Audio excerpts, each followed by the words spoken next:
तो good morning everyone. तो एक बार आप सभी का स्वागत है आपके यूथ इंडिया एकेडमी घाटबगड़ में। और अभी आप देख रहे हैं सैटरडे का दिन, पूरी ट्रेनिंग और पूरा एक्सरसाइज होने के बाद जो युवा हैं वो अपना जो गेम है वॉलीबॉल वो खेल रहे हैं। सैटरडे का दिन कल अपनी टाइमिंग और अपने जो अदर इवेंट्स हैं उसकी तैयारी करेंगे। और बहुत सारे जो युवा हैं जो लैंसडाउन AROs के हैं वो भी कमेंट कर रहे थे कि सर किस प्रकार की भर्ती की प्रक्रिया रहेगी, क्या मेरिट जा सकती है, क्या लास्ट टाइम की तरह ही वैकेंसी रहेगी या उसमें कुछ चेंजेस होंगे। तो उसके बारे में बात करते हैं क्योंकि बहुत दिनों से हम उसका डेटा कलेक्ट करने की कोशिश कर रहे थे, क्योंकि वहाँ पे थोड़ा सा in comparison to ARO Almora के कंपेरिजन में वहाँ थोड़ा सा कम टच है, कम लोगों से इन्फॉर्मेशन वहाँ से प्राप्त हो पाती है। तो फिर भी कैप्टन साहब ने कोशिश की है कि इनके पास जो भी इन्फॉर्मेशन है, जो भी इनके पास डेटा है उसके ऊपर बात करेंगे। और कैप्टन साहब यहाँ पे वॉलीबॉल के लिए थे। कैप्टन साहब सबसे पहले तो आपका स्वागत है सर आज नई वीडियो में। सैटरडे के दिन आज बच्चों का एक्सरसाइज वगैरह होके थोड़ा सा कल उनका टाइमिंग वगैरह होना है, बट उससे पहले सर आज केवल एक ही बात करेंगे। जो लैंसडाउन ARO के हमारे गढ़वाल के जो बच्चे हैं, युवा हैं, वो सर वो पूछ रहे हैं कि हमारे वहाँ सर इस बार कितनी वैकेंसी रहेगी, क्या मेरिट जाने की संभावना है सर, लास्ट टाइम से अच्छा होगा या नहीं होगा। इन बहुत सारे सवाल हैं युवाओं के। सर इसके बारे में आपके पास जो इनपुट हैं या जो आपके पास डेटा है उसका क्या कहते हैं और किस प्रकार की भर्ती होती है ARO लैंसडाउन में, या वहाँ का आपका क्या एक्सपीरियंस है सर आप। धन्यवाद सर। सबसे पहले जो है हमारे यूथ इंडिया एकेडमी जो है पिछले 7 सालों से चल रही है, और पहले 2-3 साल हम ये वीडियो बनाते नहीं थे, उतना हम लोगों को वो था नहीं। फिर बहुत लोगों ने बोला कि सर ये अगर वीडियो बनाएंगे तो ज़्यादा लोगों तक फैलेगा, इसलिए शुरू किया था। ये तो सर आपकी वो है ये।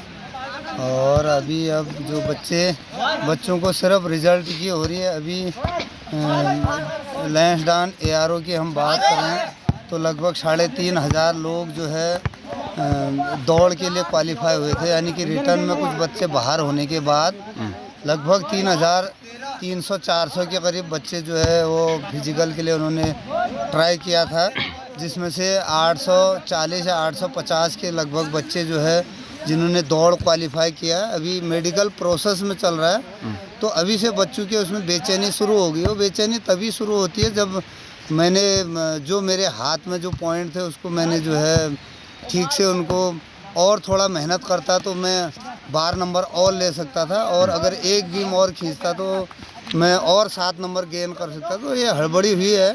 पर मैं यही बता सकता हूँ बच्चों को कि पिछली बार लैंसडाउन ARO में जो वैकेंसी थी लगभग 172 या 180, मतलब 100 से 200 से थोड़ा कम थी। तो अभी मैं सबको ये बताना चाहता हूँ कि आपकी वैकेंसी लगभग 2 से डबल होने की पूरी उम्मीद है, और पूरा 100% मैं बोल सकता हूँ। खाली सट्टे मारने की बात नहीं। जो मेरे लोगों से ARO में जो अलग ARO में जो हमारे साथ के लोग हैं कुछ एक पहचान के, उनसे बात होती रहती है। मतलब उनका कहना है कि मतलब पिछले बार से ज़्यादा आने वाले। तो मुझे तो पूरा भरोसा है कि हमारे लैंसडाउन ARO का वैकेंसी 400 से कम नहीं होगी।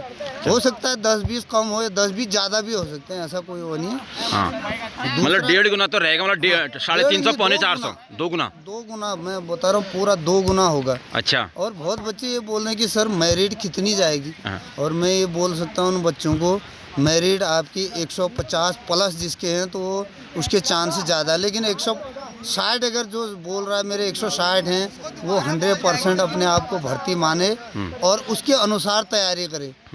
उसके अनुसार तैयारी का मतलब अपना नॉर्मल फिजिकल को बनाए रखे, और कोई इस बीच में कोई उसको चोट ना लगे, वो यही इस प्रकार के काम ना करे जिससे उसको चोट लगे और उसको दोबारा से मेडिकल का सामना करना पड़े। और बहुत बच्चे आपको पता अल्मोड़ा ARO में अनफिट हो गए, हाथ टूट के उनको रिजेक्ट कर दिया है, परमानेंट बाहर हो गए। परमानेंट बाहर, उनको रखेगा कोई नहीं, उनको बाहर कर दिया।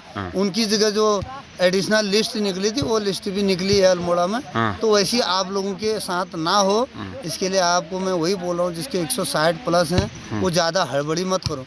और 155 वाला भी आराम से हो सकता है।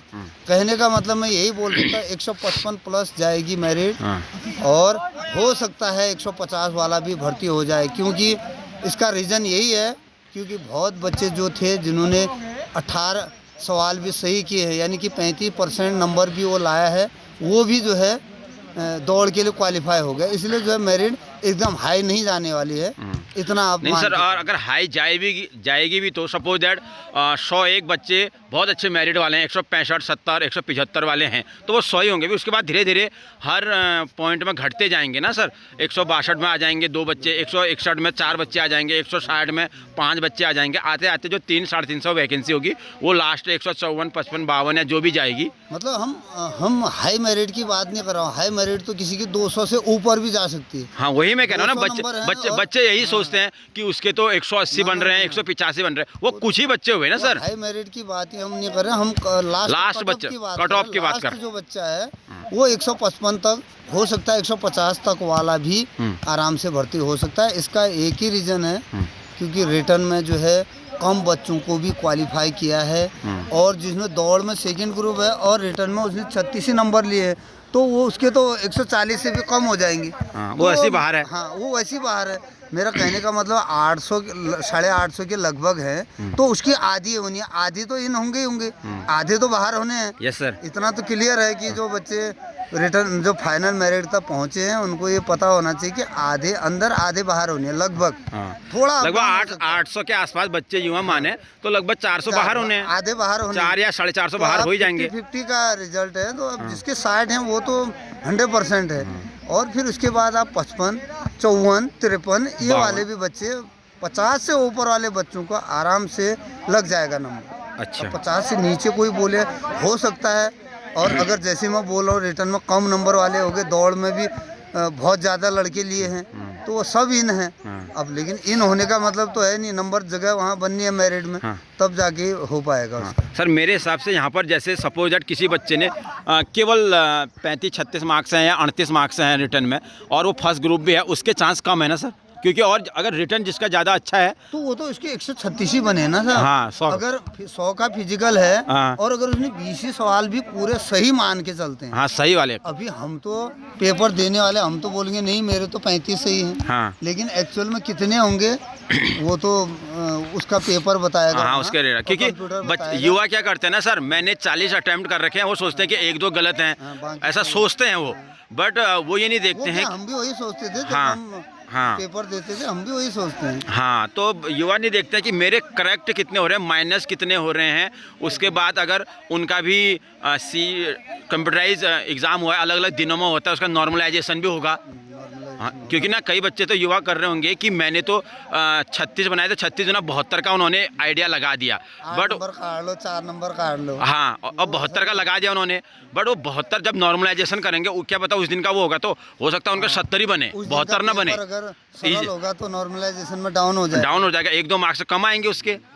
तो वो बच्चे थोड़ा सा वो होते हैं। फिर फर्स्ट ग्रुप है, और अगर आपने 20 ही सवाल के तो भी आपके 140 ही बन रहे हैं। हाँ, ऐसे आपका हमारे 4 बच्चे हैं जो आपके हाँ सामने भोपाल practice कर रहे हाँ हैं। हमारे बहुत सारे युवा जो फर्स्ट एक ग्रुप नहीं, हाँ। 4-5 बच्चे ऐसे हैं बिल्कुल जो रहे हैं, फर्स्ट ग्रुप वाले थे वो। फर्स्ट ग्रुप वाले थे, और रिटर्न में भी थोड़ा बहुत ठीक किया था, नहीं हो पाए। अच्छा, हाँ यही होता है सर ना।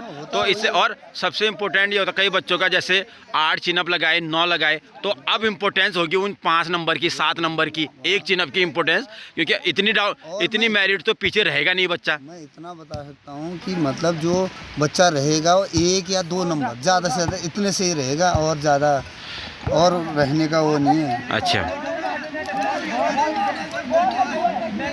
तो सर एट लास्ट में कुछ और कहना चाहेंगे, लास्ट में कंक्लूजन युवाओं को क्या कहना चाहते हैं, जो हमारे गढ़वाल रीजन के युवा हैं, जो हमें आपको देख के इंस्पायर होते हैं, आपके ट्रेनिंग को देख के वो कुछ ना कुछ सीखते हैं, उनके लिए कुछ लास्ट में एक कमेंट सर। मैं वही अपने जो युवा हैं, चाहे वो देश के कोई किसी भी कोने के युवा हैं, उन सबको मैं यही बताना चाहता हूँ कि अभी आने वाले जिसकी भर्ती है, जो भर्ती चल रही है, जो हमने दे दिया उसको तो हम कुछ नहीं कर सकते। Yes, sir. जिसका पेपर दे दिया, जिसकी दौड़ होगी, और जिसका एज बचा है, और जो ट्राई करना चाहते हैं, वो अभी से जिस प्रकार से हमारी प्रैक्टिस स्टार्ट हो रही, तो आपको जो है अपने इलाके में बढ़िया से प्रैक्टिस करनी है, और 2 ही चीज़ होने हैं, फिजिकल रिटर्न, बस 2 ही चीज़ होने हैं, और वो बिल्कुल पक्के लगन और कंटिन्यूस करना है आपको, ताकि आप आगे अगले वाले उसमें आपको ये दिक्कत ना आए। ठीक है, तो ये थे हमारे साथ कैप्टन साहब। आज सैटरडे का दिन, कुछ युवा यहाँ पे वॉलीबॉल खेल रहे हैं, कुछ वहाँ पे ठंड के कारण आग सेक रहे हैं। तो ट्रेनिंग वगैरह समाप्त हो गई है। आज का थोड़ा सा in comparison to other days के हिसाब से थोड़ा हल्का रहता है। फिर उसके बाद कल की तैयारियां होती हैं। तो हम ग्राउंड से जो भी इन्फॉर्मेशन थी वो आपको बता रहे हैं, बिना किसी एडिटिंग के, बिना किसी उसके, जो भी हमारे पास इन्फॉर्मेशन है जेन्युइन बताने की कोशिश कर रहे थे। तो आप भी अगर कोई भी इन्फॉर्मेशन आपको अदर चीज़ें चाहिए related to the exercise, Indian army या कोई भी चीज़ें भर्ती से रिलेटेड, तो आप कमेंट करें और कोशिश करेंगे कि आपके आंसर देने का कोशिश करेंगे। तो बने रहिए हमारे साथ यूथ इंडिया एकेडमी बागेश्वर।